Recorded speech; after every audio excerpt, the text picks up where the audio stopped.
up, YouTube? Got a video today coming to you from the driver's seat.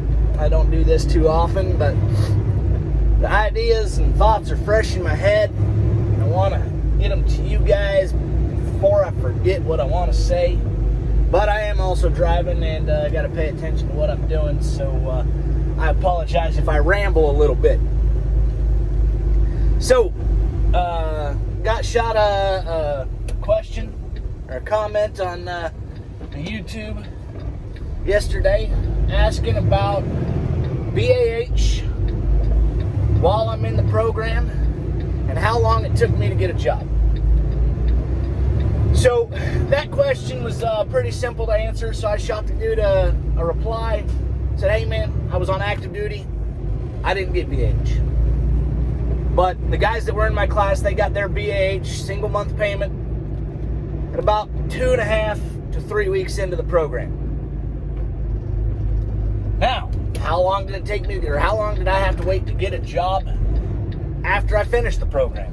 Well, me, I had to wait about 90 days because I was still on active duty and I took permissive TDY, and you're not legally allowed to work while you're on permissive TDY. So I officially retired from the Army, signed out on leave on about May 1st.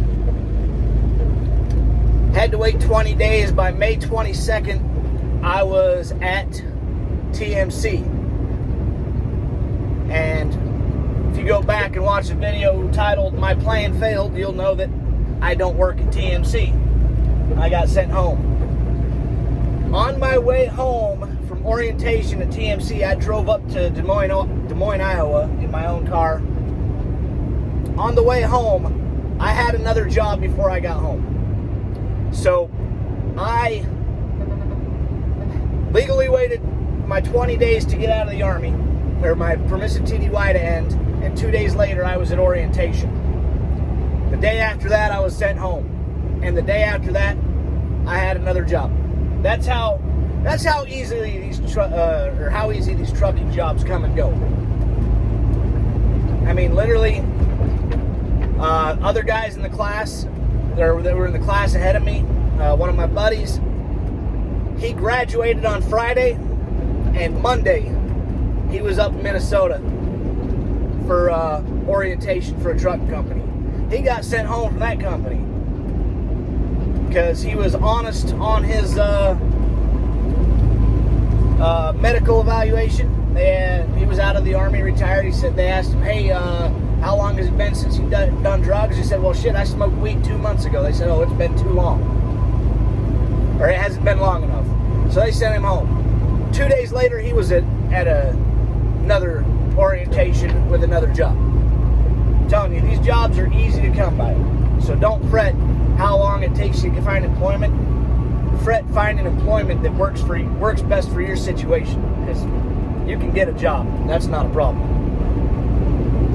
So then the guy hit me back when I answered that question, and he asked me about the internship programs. And that's why I decided to make this video, because internship programs are a little bit more complex.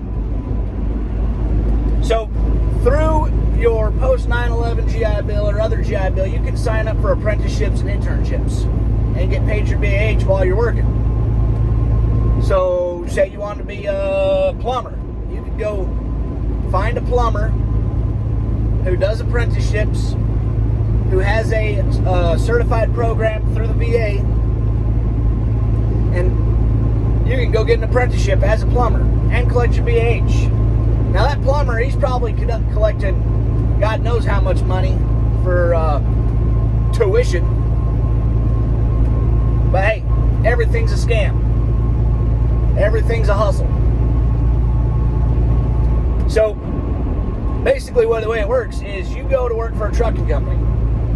You've already been to school if you went through Troops Transportation, or you can go through their school.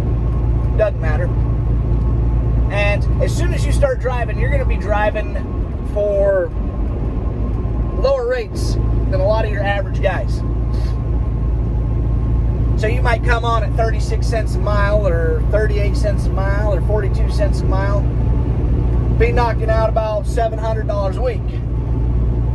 Not bad money, but not great money. Well, with the internship program once a month, you're also going to get a BAH payment for the locality of where your company is located.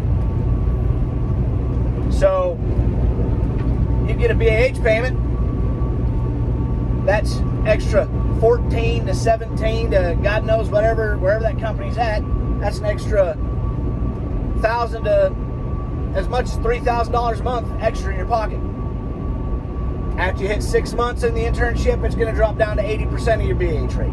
6 months later, 60%, and so on until you expend the 36 months of your GI Bill. So, not a bad gig. The only thing I'd say when it comes to looking into apprenticeship programs is make sure trucking's what you want to do. Because you're going to burn 5 months of your GI Bill going to troops transportation. You do 6 months in the truck with an apprenticeship program and you decide you don't like trucking, you've already eliminated 1 year of college to learn how to do something else. So, just something to think about while you're considering programs. Now, in the link in the description below, I'm going to throw a link to the VA apprenticeship lookup tool. Now, when you go to this apprenticeship lookup tool, there's a search engine. Well, it's the program lookup tool. So you want to click on apprenticeships, OJT, apprenticeship, internship. You're going to click on that. Then you're going to go to the search engine and you're going to type in trucking, truck, or transportation. And one of those three keywords, search all of them so you can get a list. But using one of those three keywords, you can go through the list and you can find the name of trucking companies that have internship programs. Now, I did this last night.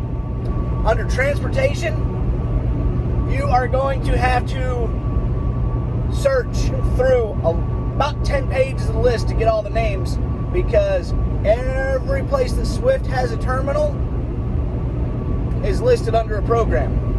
Every place that freaking Knight has a terminal is listed under a program. So there's Swift transportation on there like 27 times.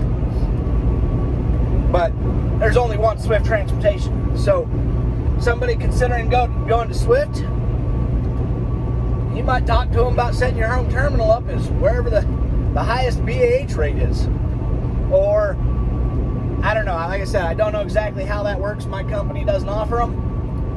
But if it's based off terminal location, set your home terminal to wherever that best BAH rate is, that extra money. Now, if you set your home terminal to wherever your base, or if they set your home terminal to wherever your home base is, it's going to be based, or wherever you live, it's going to be based off your zip code. So, just take all that stuff into consideration, and like this video. If you have any questions, hit me up in the comments and I will provide answers. Whether I comment back to you or, like this video, I make a video answering your specific question. Make sure you hit that like button. Make sure you hit that subscribe button. And check out the description. I've got a essential gear list for trucking. It is, some of the gear is all inclusive no matter what you're hauling. Some of it is flatbed and or not flatbed, reefer and box van specific. I don't have much flatbed specific gear in there because I don't haul a flatbed. And of course, the link to the VA search engine is in the description. And I'll catch y'all later. And as always, attack life. Never apologize.